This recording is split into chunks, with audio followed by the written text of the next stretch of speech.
Hi guys, food lovers అందరికీ స్వాగతం సుస్వాగతం. నేను అన్ఎక్స్పెక్టెడ్గా వెళ్ళాల్సి వచ్చింది. కాకపోతే అక్కడ ఫుడ్ ఈట్ ఇండియా రెస్టారెంట్కి వెళ్ళాం. ఇంకా నేరుగా ఫుడ్ పార్సల్ చేయించుకొని డైరెక్ట్గా మేము ఏంటంటే రెస్టారెంట్లో తినవట్లేదు. మాకు ఏంటంటే పచ్చని పొలాల్లో ఆ వ్యూ ఎంజాయ్ చేస్తూ అయితే ఒక ఫుడ్ విషయానికి వస్తే మేము మొగలి ఫుల్ ఒట్టిని ఫ్రై పీస్ ఒకటి తీసుకున్నాం. మొగలి ఫుల్ వచ్చి ఫుల్ ఒక 2 నెంబర్స్కి ఫుల్గా తినే వరకు అయితే సరిపోతుంది. అట్లాగే 3 నెంబర్స్ మీడియం తినే అయితే ముగ్గురికి సరిపోతుంది. ఓకే, టేస్ట్ విషయానికి వస్తే మాత్రం నిజంగా అది నోట్లో పెట్టుకోగలనే ఒక అమృతం తిన్నట్టు అనిపించింది. నిజంగా ఫుల్ సాటిస్ఫై. అంటే ఫుల్ వచ్చి 280 రూపీస్.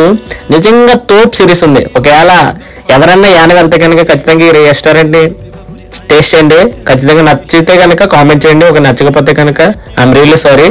బట్ యానం పీపుల్ ఎవరైనా ఉంటే కనుక వీడియో చూసి ఒక లైక్ చేయండి. అట్లాగే ఇంకా ఎక్కడైనా ఏ ప్లేస్లో ఫుడ్ బాగుంటే కనుక మనకు కామెంట్ చేయండి. ఖచ్చితంగా దాని మీద వీడియో చేద్దాం. నెక్స్ట్ ఫుడ్ లో మళ్ళీ కలుద్దాం. Love you, bye.